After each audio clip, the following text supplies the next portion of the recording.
We're going to talk about cities and city credit. I'm going to ask Eric to come up and set up his panel, and then we'll talk about city credit.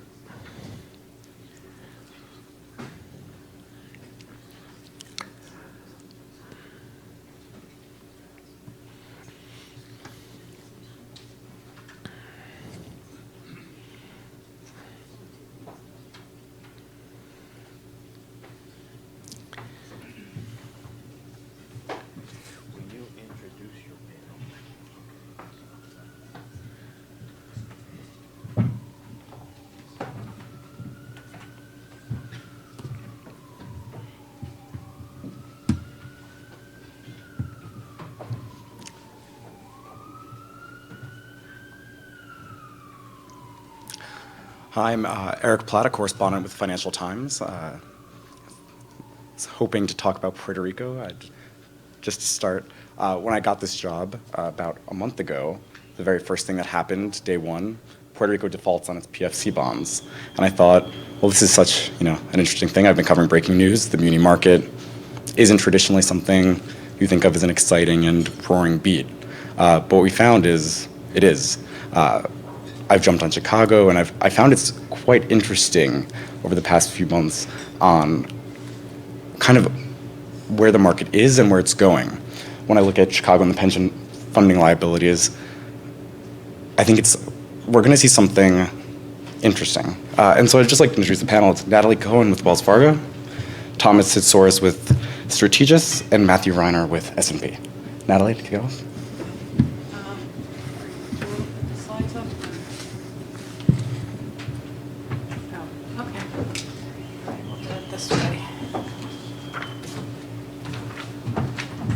See that the Q&A is an important, oh, you've got it up there, great. Is there, and this is the clicker?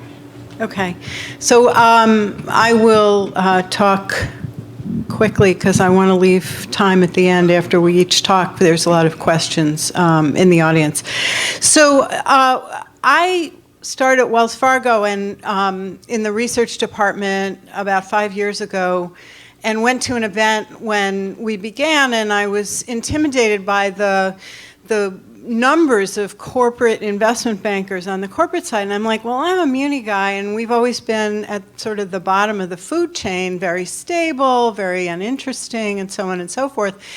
But what happened at that event is that some of the senior bankers pulled me aside and said, hey, I'd like to talk to you about my portfolio.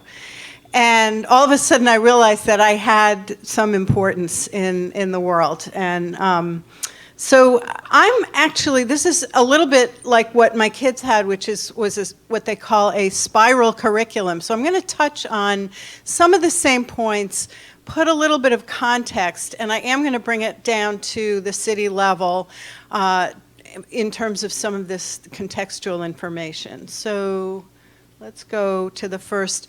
These are just overall themes that have already been covered, but it does affect cities and how they're functioning. It affects the states in muni land as well.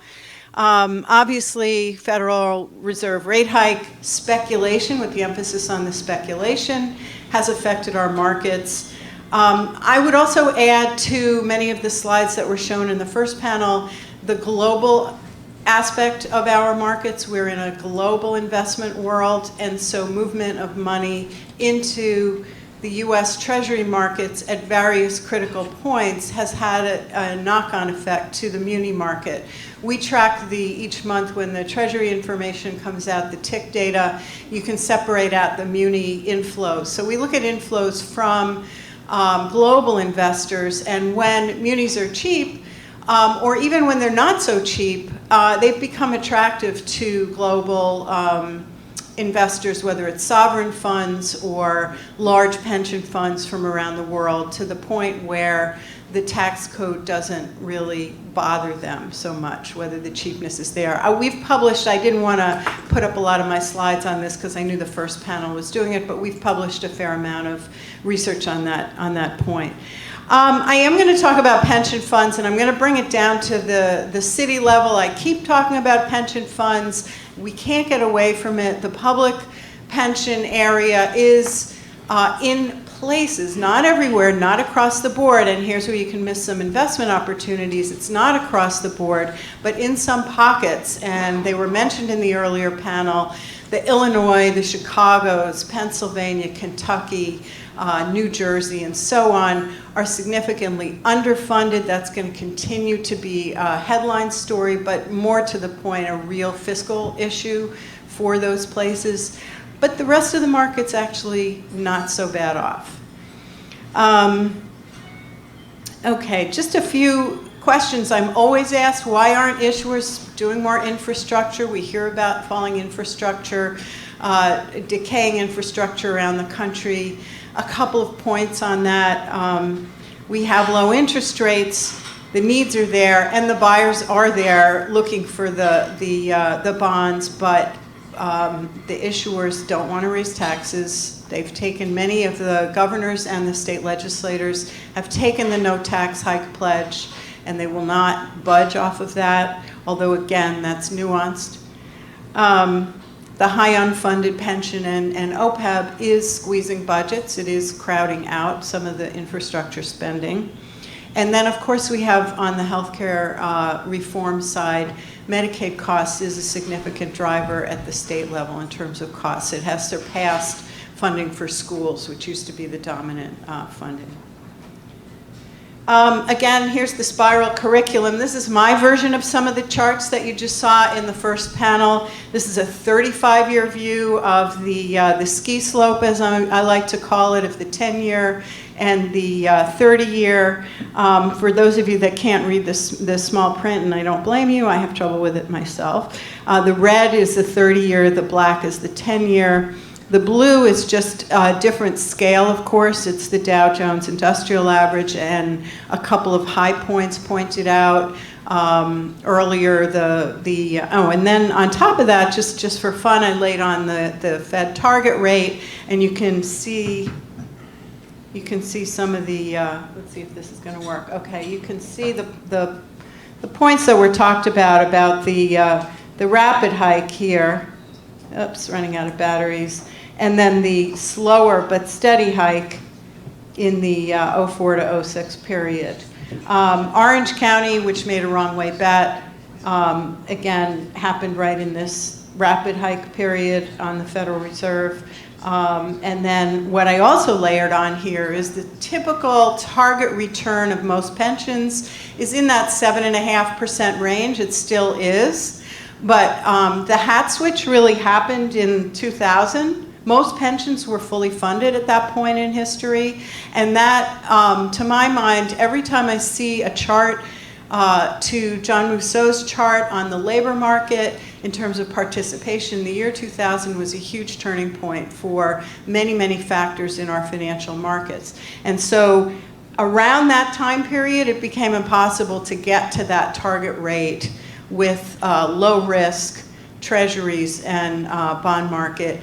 Many state pension funds made the decision at that point in time to go into riskier investments. They opened up to equities, and today certain pension funds, they run the gamut. I've been looking more at their investment allocations are in alternatives. Some are fine, some are just kind of wacky. And one fund is actually almost 60%, one of the Pennsylvania funds, in alternatives, which would be real estate, hedge funds, and private equity. Georgia has 0, so that's the two ends of the spectrum on that. Okay. So again, to the public pension point, and I will bring this down to the cities, I promise you. The period, I don't know if I actually have it. Do I have a laser pointer in here? No. Okay. The period here, which was the dot-com bubble. The green is how much were earnings on investments that contributed to the pensions. The blue is the how much employers the government's put in, and then the employee contributions are the yellow band there. So you can just kind of see the progression, and that was when there was a great deal of confidence. The pensions are well funded, we don't have to worry about it. So what happened at that point? Two things happened. The investments opened up more to the equity markets, but some states and some localities offered richer benefits at that point in time. Everything was rosy, things were going great. Those became legacy costs that are now haunting us. So you can see the downturns in, you can see the 2002, 2008, 2009, and when I address issuers, when I talk to state and local governments, I point out that most pensions report, we did this over last year, year-over-year earnings. So CalPERS came out strong and said, well, you know, we earned 17% last year and the prior year was 14%. Year over year, that's great. But if you've lost 25% in that fiscal financial crisis period, you've lost all the compounding of those assets. And that, of course, affects the pension fund, but also affects retirees that have 401ks and so on and so forth, which you're all familiar with. So the compounding, CalPERS last year reported, and this is on the June 30th fiscal year, a 2.3% return against a target rate of 7.5%. So again, you've had that gap in there of earnings that somehow is going to have to get made up by a greater amount of assets. So they're going to have to charge their local governments that are members of the plan more money to build up that asset base. A lot of numbers on here, and Jill and the others can send this to you. And it will be posted on the GIC website. So don't worry about being able to read this. But what we've done, and we do this each month, is we parse out the private sector jobs from the public sector, the government jobs, state, local, and federal. And you can see the lagging effect that local government has. Down here, I think, unfortunately, my little pointer, but you can see the losses in the 07 to 09 period on the private sector side were pretty significant. The gains in the later period, as we've hit the recovery on the private sector side, have been quite strong. But you can see the lag that when private sector jobs, the counterpoint was that government was still hiring in that time period. And, oh, there is a? Ah, okay, great, thank you. So we are over here. So government continued to lay off. Federal government is still tightening its belt. And we see some pickup at the state and local level.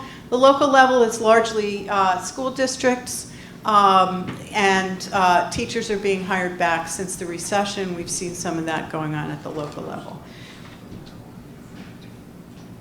Okay, so to the point about recovery and, you know, how are we doing and where are we going and what's the new normal, the other factor that we looked at was not just at the macro level, but where are the jobs and what is the composition of the job base? And this is where I think I derive, and this is just an opinion, some rationale for why we're not seeing the wage inflation and inflation work through the economy, which is that we've had a very significant change in the composition of the job market. The biggest jobs category is food and drinking establishments. When I first, since the recession, and that's leisure and hospitality. If you look at the number of jobs created, the percent since December 07, and we did this at the end of August, is in that category. The second biggest category is in the service area in healthcare. As the population demographic has aged, healthcare workers have grown. That's a big area of hiring and so on. It's not just in hospitals, but it's physical therapy, it's clinics, it's you name it. And then the goods producing has declined in that time period. We're seeing some of that come back, but it's a significant shift. The third category, and I have to put this in, which pushes a little bit against that, is in the professional services area, which includes the IT workers. That is a higher wage category as opposed to the food and drinking establishments, the healthcare workers, which is a lower wage category. Okay, so pulling this down to the cities. Pension underfunding obviously is going to result in higher costs, and I mentioned CalPERS. I also spoke about the ability to fund up until 2000 and then the funding dropping off. And then 2014 earnings were pretty good, generally speaking. CalPERS actually had a high allocation to international investments, which was weak, which helped account for the weak earnings this past year in their report. But I want to draw down to the cities and where some of the hot spots are in the pressure points. You've heard a lot about Chicago. The Chicago public school system was transferred over to the city by the state and went under city control in 1995. Mayor Daley petitioned the legislature to allow for a pension holiday, which lasted 10 years. So there were no monies being put into the Chicago School District's pension fund. That worked okay for the first couple of years, but in the earnings environment that we've been in, that accounts for why that pension is so poorly funded. Similar for the city of Chicago and also for the state of Illinois. But, okay, so we're gonna look at the bad boys first. I did give a talk, I think it was at the same grouping a year ago about Puerto Rico, and I've been zoning in on the Puerto Rico pension problem. It's essentially pay-as-you-go at this point, and I think it's a little bit of a sleeper. It hasn't been talked about enough, and I'll let the next panel get into the whole Puerto Rico issue, but they're at the top of the list. Kentucky, I've put in, since we're focusing on cities, the shaded blue are the municipal governments, and many of the governments that are listed here are Illinois and Chicago. So those are really outliers to a large extent. And you have some others that make up the mix in here. The ARC is the actuarially required contribution, which GASB, in its infinite wisdom, has gotten rid of, so it's going to make it harder for us to benchmark how well some of these pension plans are doing in terms of paying in. Paying in, to my mind, is one of the most important things. As you tell your clients who are trying to save for retirement, putting some money aside each year is the most important thing. It's the same thing on the state and local level, and many have taken holidays, unfortunately, that are on this list. So that last column is what percent of the ARC has been actually paid by these communities, and some of them obviously are trying to catch up because they're putting in more than 100%. Again, this is going to be hard to read, but I'll just walk through it. It's a longer list because there are many plans that are funded well above 90%, and here's where you can comfort yourself and find your investment opportunities among these state and local governments that have had the funding discipline. They've been putting money aside. You can see the percent of the ARC that they've put in.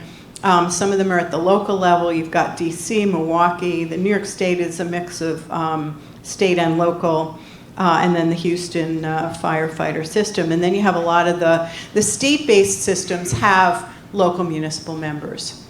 Okay, I'm getting the wrap-up sign. Okay, here's the other point I want to put out, and this is pension-related as well.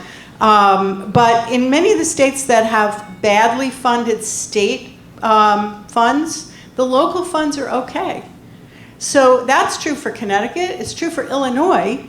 The Illinois problems are Chicago, Cook County, and the downstate credits, and the state. But there's this other fund, the Illinois Municipal Retirement Fund, which is quite well funded.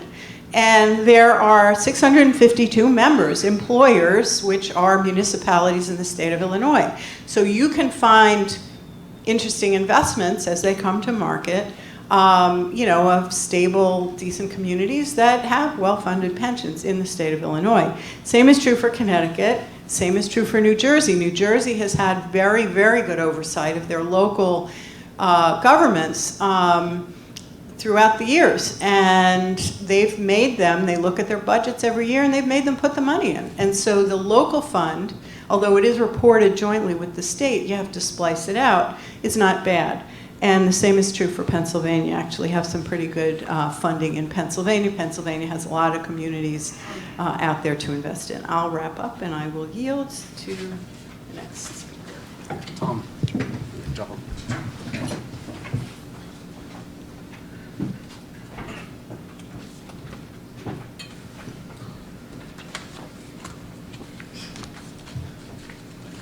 those of you who are familiar with Hill Street Blues, I'm going to make some references to the late 80s crime drama. But first, some initial points here. Let me first figure out how to use this thing here.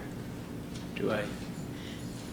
To advance, it's the right arrow, that arrow? Yeah. All right, there we go. And to go back is left. And Yeah. how do I do the pointer? Pointer is at the top. Yeah. All right, there we go. So at Strategas, we're a macro shop. And for municipals, macro generally means two things. One is, are municipal bonds cheap to crossover investors or non-traditional investors?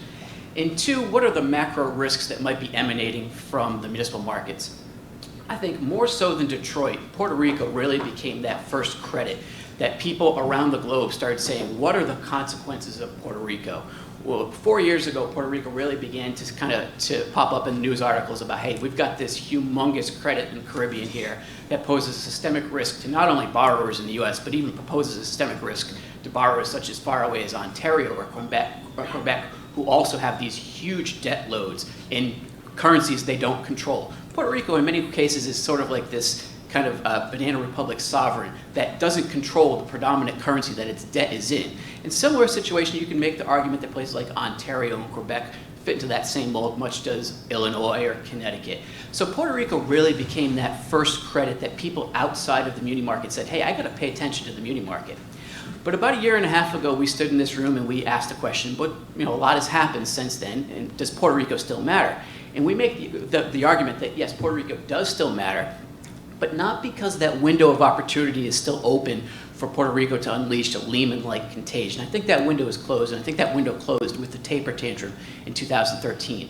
But rather, what's happened is it ushered in this new era where investors across the globe had to be essentially prepared for what is going to be a never-ending cascade of headline risk from cities and states, and eventually from Puerto Rico as well, of what amounts to deteriorating credit quality, predominantly from the pension situation, but also, as we'll make note of, the social implications. And this is what we're really going to focus on in our presentation. A lot of folks will talk in this conference about the pension situation, the budget situations, and we'll leave that predominantly to those discussions. But today we want to kind of focus a little bit on the macro risks that are emanating from the muni space, in particular, the social consequences. At Strategas, I'd note that because our clients look to us for macro indications, we've created a 15-city geo-index of 15 cities, which we use predominantly to show where are these macro trends, borrowing costs, any contagion risks that are emanating from municipals, what is really the big macro trend in the muni space. And as we'll note,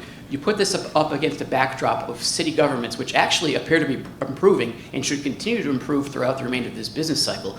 And you find that borrowing costs are actually fairly well anchored despite the headline risks coming out of Chicago and coming out of Puerto Rico. And you find that we're in a position here where macro risks really for the most part are not that threatening as they were 2 years ago. But there are some concerns. And one of these concerns, as we make note of with Sergeant Esterhaus here, for those who are familiar with the show, Hill Street Blues was really about the urban squalor and the decay of our cities. Our cities became war zones in the 70s and again in the 80s.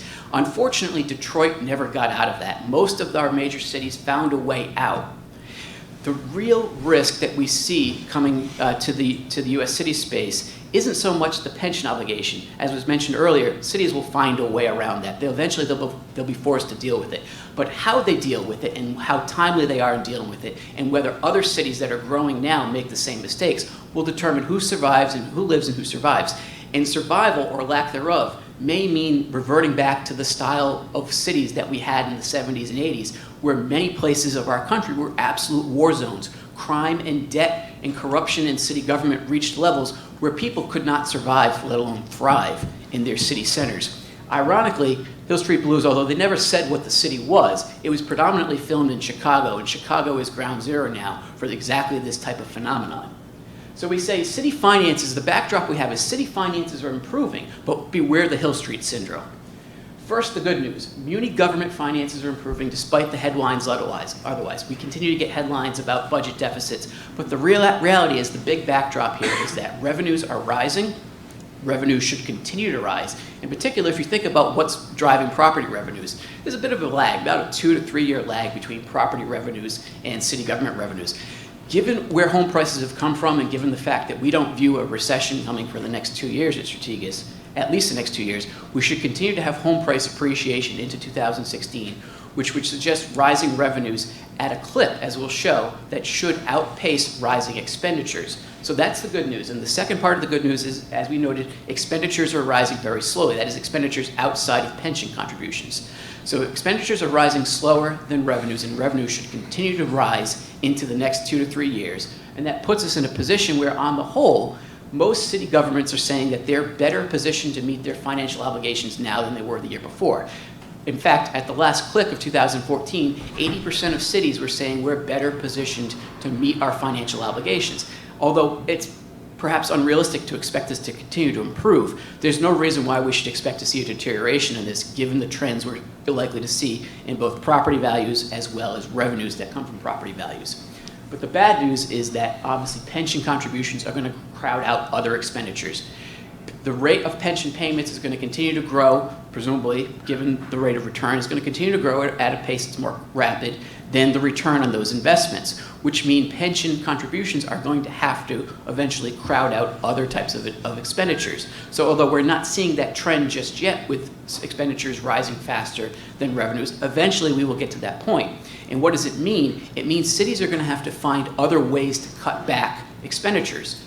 And as we see, we're seeing this at the state level as well. Cities are not unique. And this is actually a double whammy for some cities. Obviously, look at places like Chicago. If you're in a state which is finding that state contributions or state pension contributions are rising as a percent of total expenditures, and you're a city who's also finding you're getting the same squeeze, obviously you've got less opportunity to rely on your state as for transfer payments to bail you out of your cash flow or your financing crisis. So this is a situation which is going to begin to rear its head again, and we should expect to see this never-ending cascade of cities and states which one by one are forced to deal with this. And unfortunately, how they deal with it, it's probably not going to result in a pension crisis, but it probably will result in some cases in city crisis. And this is where we show how they deal with it matters, because without getting too philosophical or social here, we know what the template is for this Hill Street syndrome. You have urban flight, you have property prices declining, you have tax levels rising, and what city services people are getting for those taxes is diminishing. On top of that, there's a template here. We prioritize police officers and firefighters before we prioritize teachers. So look at a case like Philadelphia, where they closed 50 city schools a few years ago to balance a budget. Well, what happens when you kick those second and third graders out onto the street, and at the same time you're raising property taxes? You get urban flight, and 10 years from now, when those second graders are 16 to 17 years old, and you have a less diversified tax base, you find that you have to cut your police force just as those second graders are now 16, 17 years old, and you got gang problems, you have war problems, you have your cities becoming hollowed out, and it becomes a never-ending vicious cycle. And it results in a debt load and a crime load, which cities just cannot get out of. Eventually, you reach a point of no return, kind of a black hole event horizon. And interestingly, if you look at Detroit, as we'll show, was the outlier of our cities. But Detroit very likely hit this event horizon, this point of no return, 30 years ago. We note the problems Detroit has had over the past 10 years, but the reality is Detroit probably reached this point where they just could not come back, where the debt load and the crime load were just too high a long, long time ago. It just took our financial markets a long time, 30 years, to close in on Detroit. But what's interesting is if you look at Puerto Rico, the timeline of where they probably breached that event horizon and the time of eventual default shrunk to maybe about a dozen years. For Chicago, it's probably going to continue to shrink. Chicago is running out of time, even though from a cash flow standpoint, from a tax-based standpoint, from a per capita wealth standpoint, Chicago is well positioned to withstand further pension contributions, further cash flow needs. They're reaching a level where the long-term trajectory, the second derivative and third derivative are negative, and they very well could reach that level. And we'll find that the timeline is going to shrink for Chicago, and we're seeing that. Chicago is very close to being downgraded a second time into junk within the next month. That could accelerate Chicago's timeline. So we note the Hill Street syndrome, and we describe it as something that happened predominantly in the 70s and 80s. Now look at Detroit. This is pre-bankruptcy. Detroit really was this outlier.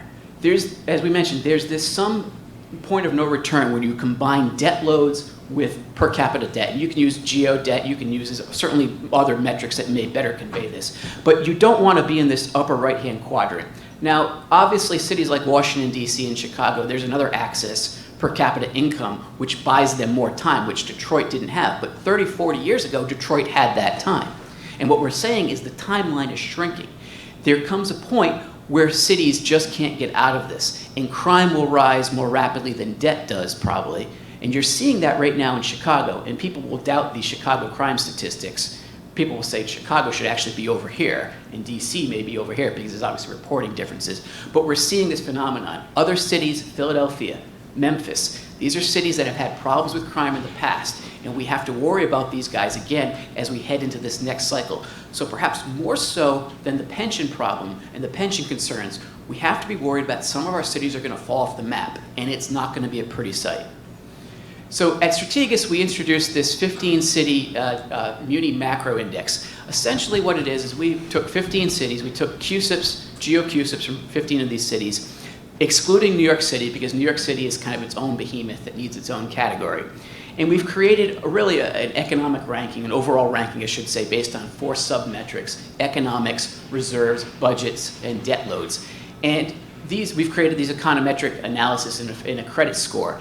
These are not necessarily meant to replace or substitute for rating agencies. Rather, they're meant to be something that we can kind of very intuitively put our hands around and say, here's our quantitative metric for doing this, and update roughly once a year and show the progression, deterioration, or improvement at the city level. As you'll notice, Chicago is absolutely at the bottom here. So these do tend to line up very well with credit rating agencies and where they stand. The 15 QSIPs are general obligations. They are generally non-callable, roughly 10 years of maturity.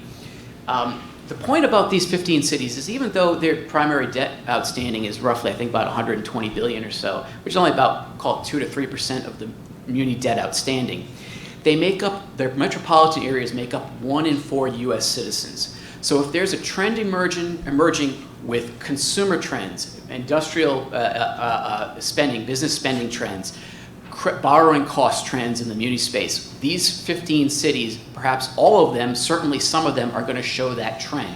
And clearly, Chicago being in this index is going to be very sensitive to trends and borrowing cost trends that are emanating from Chicago. The good news is, for the time being, we do not seem to see these risks that are cropping up in Chicago, or Puerto Rico for that matter, filtering through to the broader munis. And this goes back to the point about the broader landscape for municipal governments, city governments, is it's an improving fiscal landscape. And it makes sense that you shouldn't have contagion risk spilling over. The contagion risk, if there is such, is on the crime side. That's where we see the contagion risk predominantly spilling over, because Chicago's crime problems become its neighbors' crime problems. But Chicago's pension obligation problems don't become Naperville, Illinois' pension obligation problems necessarily.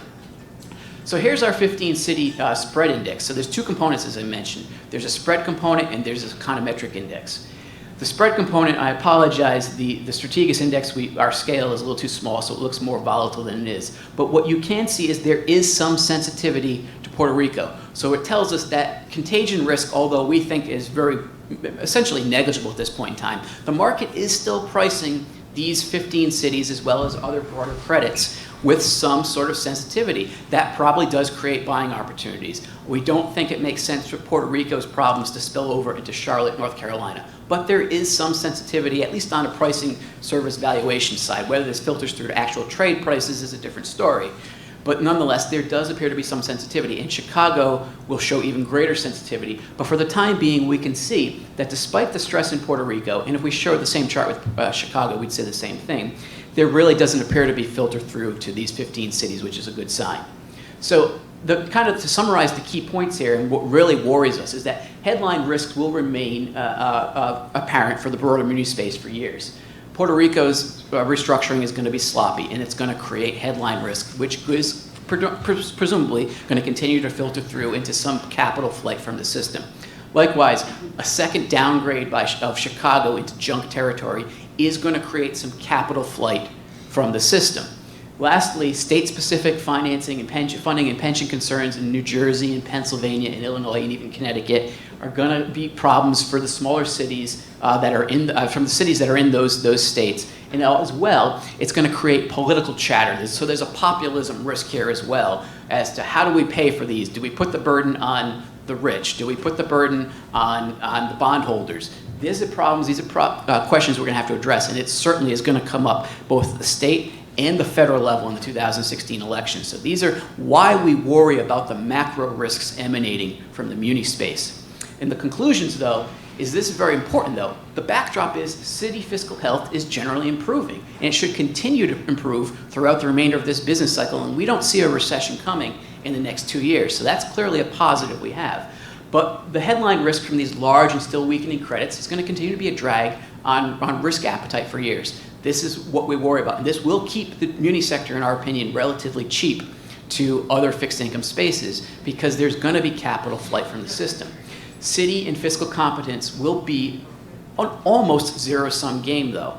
When we say almost zero-sum, is Chicago's loss becomes Austin, Texas's gain. But there is a net deadweight loss to the system because there is capital that is fleeing. And that's why we're saying munis will probably continue to remain relatively cheap because the headline risk is going to deter some crossover investors who naturally could find value in this space. And last but not least, long run, cities are going to have to learn from the mistakes of the past. And the cities that do will thrive economically and financially. And the cities that don't are going to essentially fall off the map. But the lesson that we may be finding here is that there's a difference. And this is a very key conclusion. Bondholders may pay a price because there's a difference between the willingness to pay and the ability to pay. And we're finding that with Puerto Rico, and eventually we may, in a worst case scenario, find that with Chicago. And I think that's why we may get permanent flight from the muni space, because this is yet to play out, and this could be a very sloppy restructuring of Puerto Rico, and this is going to heavily illustrate that case in our view. Now Matthew with S&P.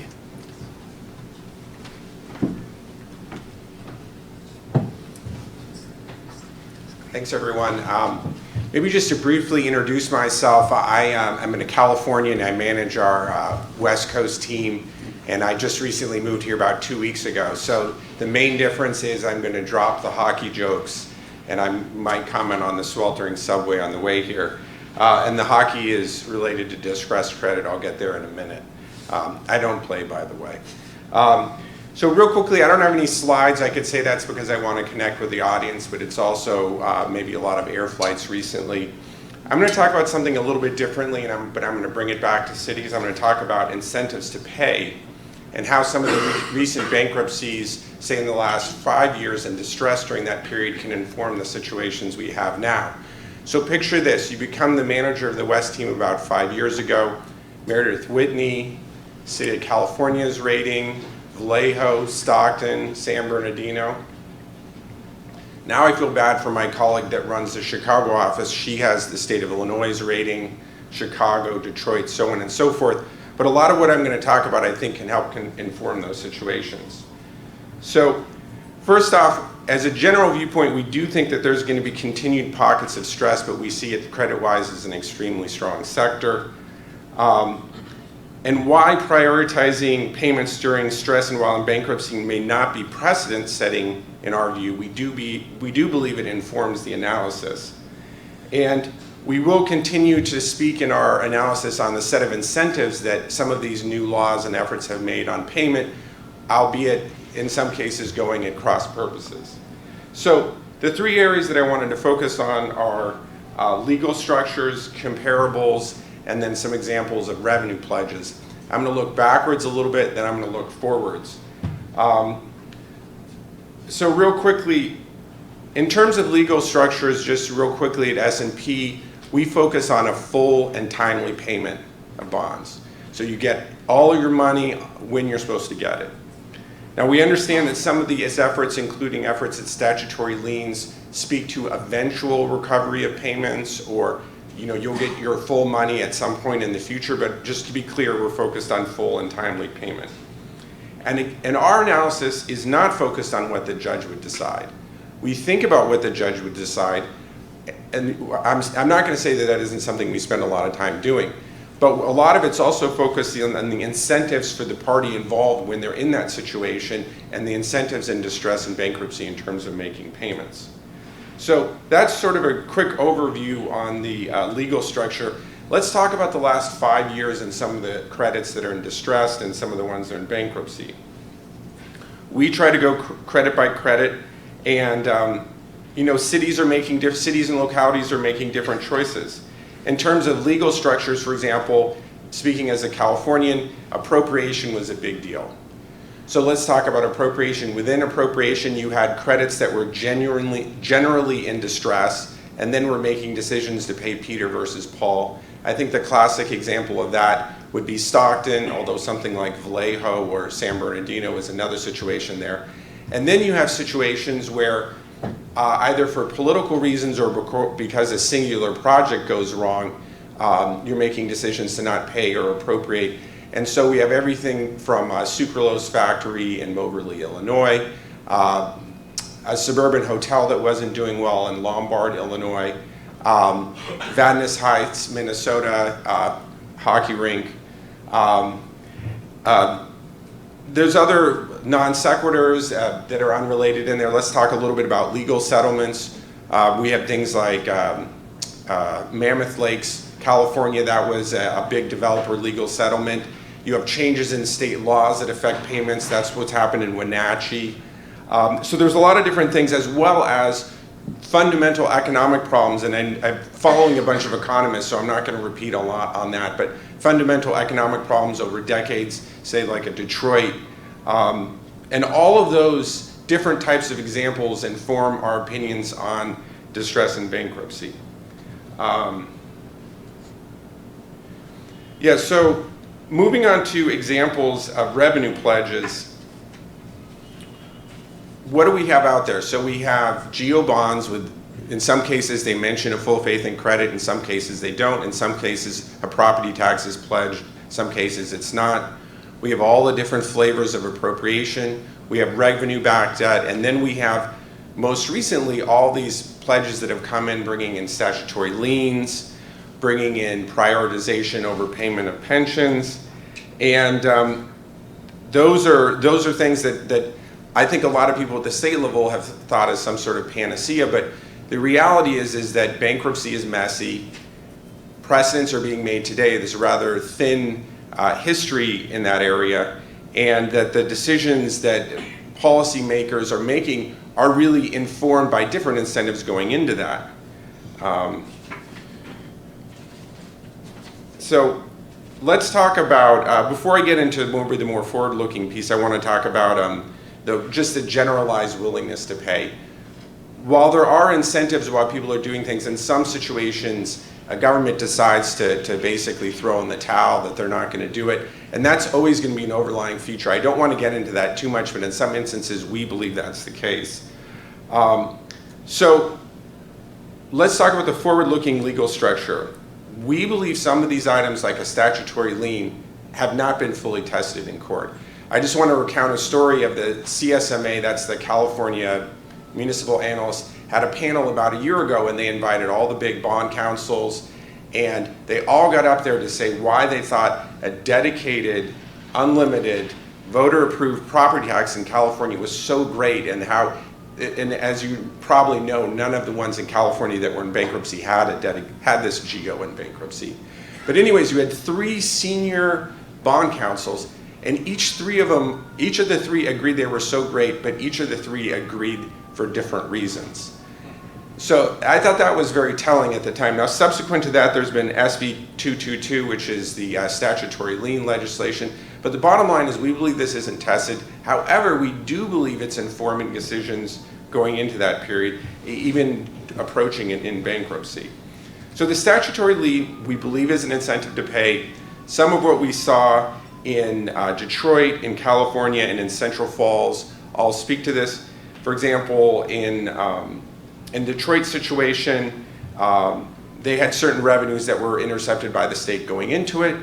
Most recently, they've issued income tax bonds going out.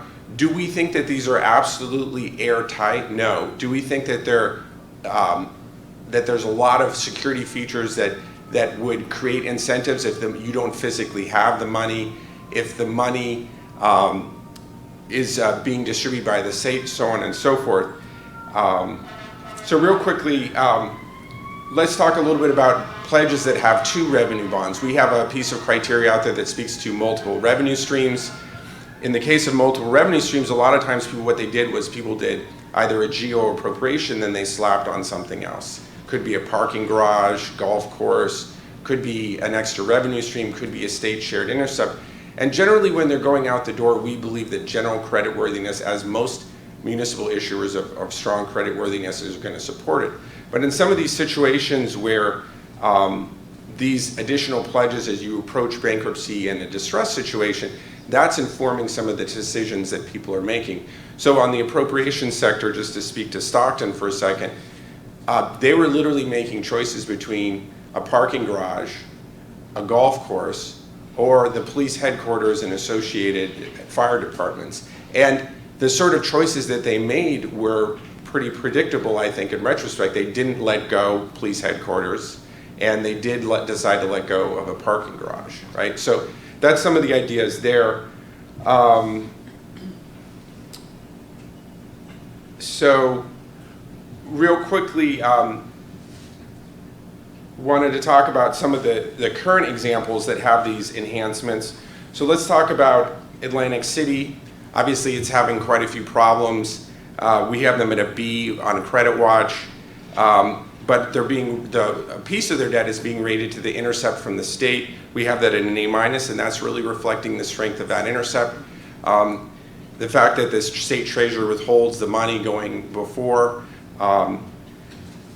Let's look at another one, Detroit Public Schools. We have a number of different ratings there, but it's a pledge of state aid appropriated by the state. There's a constitutional commitment for education in that area, and then there's the ability of the treasurer to advance funds. So in that situation, if you were Detroit Public Schools, and I'm not the analyst on Detroit Public Schools, so I'm not speaking to that critic specifically, but if you're in that kind of situation, if the money's already tied up, the state's already intercepting, even if you didn't want to pay it, why would you not pay it?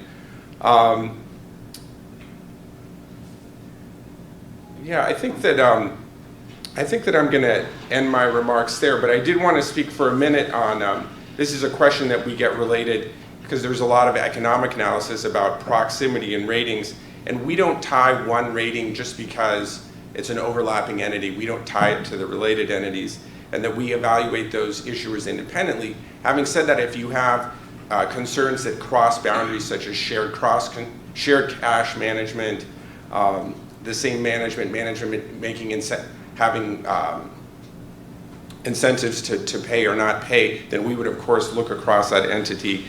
And so I just wanted to end there, and I can take your questions on some of the questions in the Midwest. I did bone up on that, so thank you.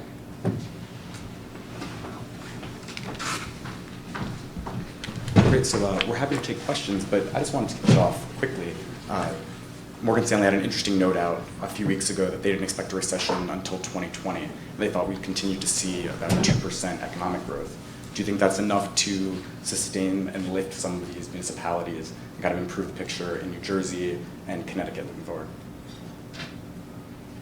A little louder. A little louder. Should- I don't know if everybody.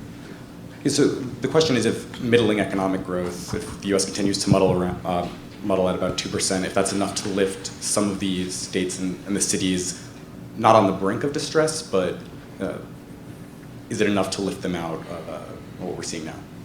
Okay, a couple of pieces that we put out recently, less to do with the growth in GDP, but more to do with financial market performance. The states, for the most part, rely on income tax and sales tax. The locals tend to rely on property tax, which has been coming back. If you follow the case Schiller and you look at what's going on with property, that's a much stickier, more stable revenue stream. The income tax has had some very interesting performance because of the equity markets, and those states, particularly California, that charge the income tax on capital gains and investment returns. And so there's a chart or two in one of our reports that looks at the ratio of investment gains to adjusted.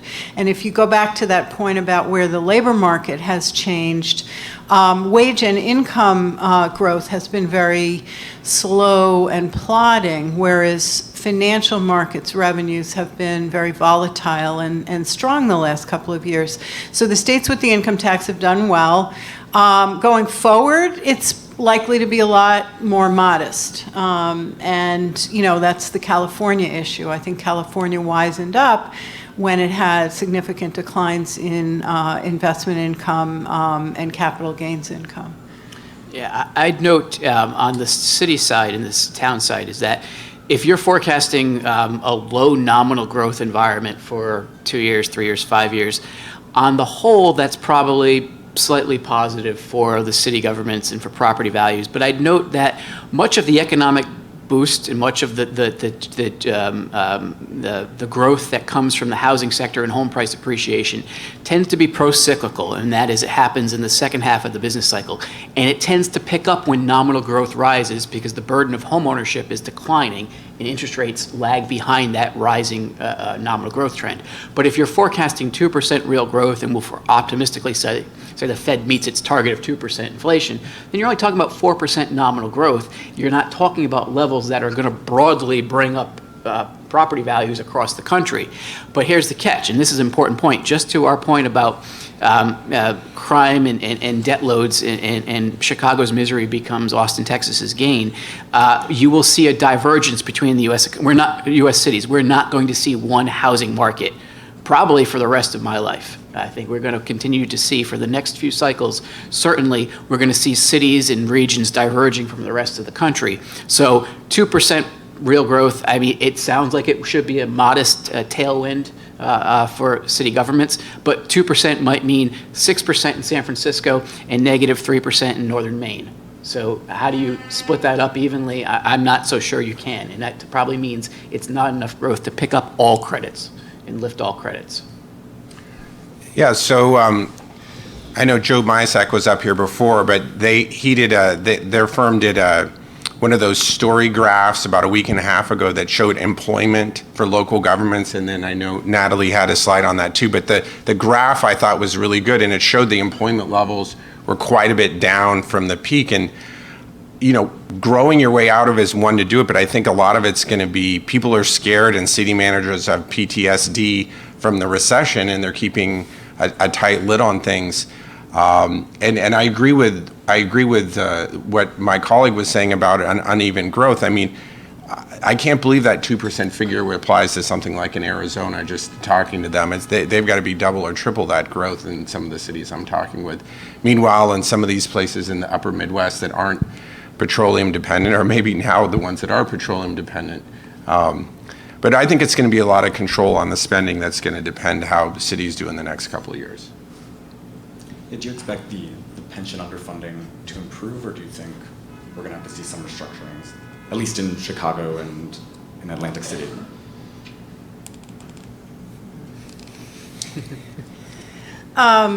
Again, it's spotty. I think Chicago is well aware of their pension underfunding. How they get to, you know, some form of restructuring so that they can, you know, they would. An underfunded pension, most importantly, has to come up with a glide path and say, you know, over the next, what New Jersey did in 2010, 2011, they passed a law that said we have 7 years, we're going to pay in regularly. The governor, in his wisdom, fought against it and didn't pay in, and then the court overturned the requirement to pay in. So they've just left that sitting there. They've kicked the can. You know, that's something they're going to have to deal with. Other places, again, like a Wisconsin or some of the Washington funds, they're above 90% funded, not a problem.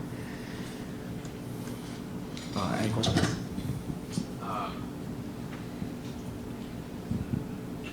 Just with what's going on with the pension underfunding and the increasing burden that having to fund is going to be over the next few years, especially with the aging of the population, where do you see infrastructure financing coming in. It seems like that's fallen by the wayside, and I'm just curious what it's going to look like, I guess, in the future. Well, so again, I'm betraying my Western roots here. I think in the West, what we're seeing a lot of is a lot of these special districts, which historically have always been there. But at least in California, so much of the new sidewalks, sewer pipes, and all that in new neighborhoods is the city not borrowing money, but it's a CFD or some sort of a special district doing it. And we're seeing that in Arizona, Colorado, a number of the states are going in. I mean, P3, who knows? Someone's doing a great business holding these P3 conferences as opposed to actually how many P3s get done. But I mean, I'm hopeful that something will come out of that. Yeah, I think this is a tricky issue because you can make the very strong argument here that infrastructure spending is years behind where it should be, and there's an enormous backlog. I live in Northern Virginia, and for anyone who's been to Dulles Airport, you know that it's very difficult to get in and out. We're a AAA rated county. We had bondholder approval to build roads, access roads, as well as building new high schools. So these are infrastructure projects that voter approval for these bond deals, I should say. These are infrastructure projects that need to get done. Voters approved it, and a board of supervisors who was entirely Republican dominated fought it tooth and nail, and even after they were approved, was reluctant to go out and actually get the bond deals done. So I think my county is not that different from many counties in the DC area or perhaps in parts of booming areas of the South or even perhaps California or so, where you have the need, but the appetite is just not there, even when it's economically viable. I don't see how that changes immediately, and these public-private partnerships are certainly clearly not the solution to it, at least not in the near term. So I don't know how it changes. I'm just going to really quickly add one point that's a bit of a counterpoint, is that we're in a pre-presidential election year, and the governors, several governors are running, and there's just a ton of noise on that front. And having started my career in city government, you know, the year before an election, there's a lot of noise in terms of things that are going to get done. Right now, we have this tone of no tax increase over my dead body. We're never going to do that, even if the voters, like you said, come out and approve a project and so on. So I'm thinking it's going to die down once some of that smoke clears over the next year, and we know who the candidates are, and everybody kind of gets back to business.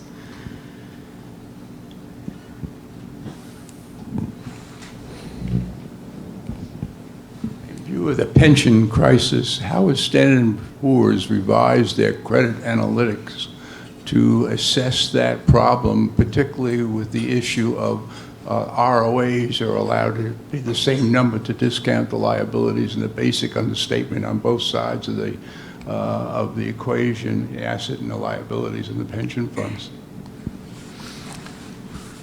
Sure. First off, and this is not meant to not answer your question. We published a piece a few weeks ago that spoke to how we're looking at with implementation of GASB 67 and 68. So I can pass that along to people afterwards if you have your card.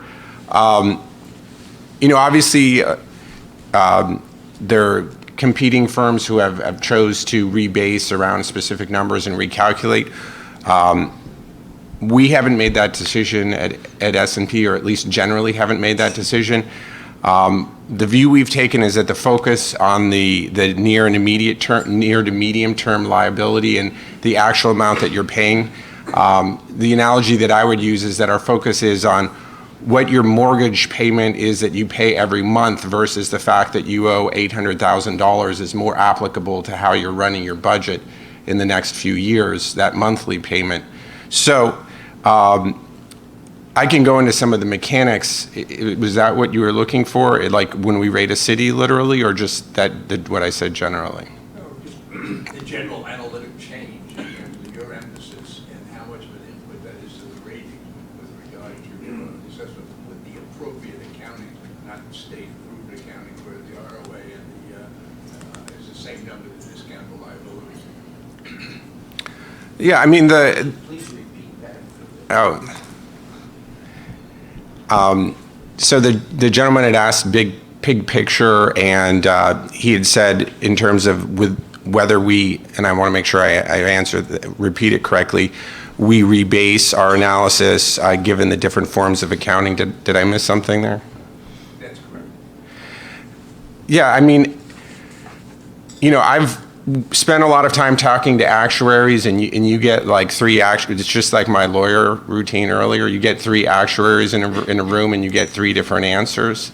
That's kind of what we had, some of the challenges we had faced when we looked into that area. And what we figured was, we're going to go with what the financial says as a primary basis, and then look back into that in the actuarial base on a second base, and really focus on how this locality is going to fit it into their budget in the next 2, 3, 4 years, as opposed to some big number at the end. Now, we do look at the unfunded basis. I don't mean to make light of that, but our focus is really on that near to medium term.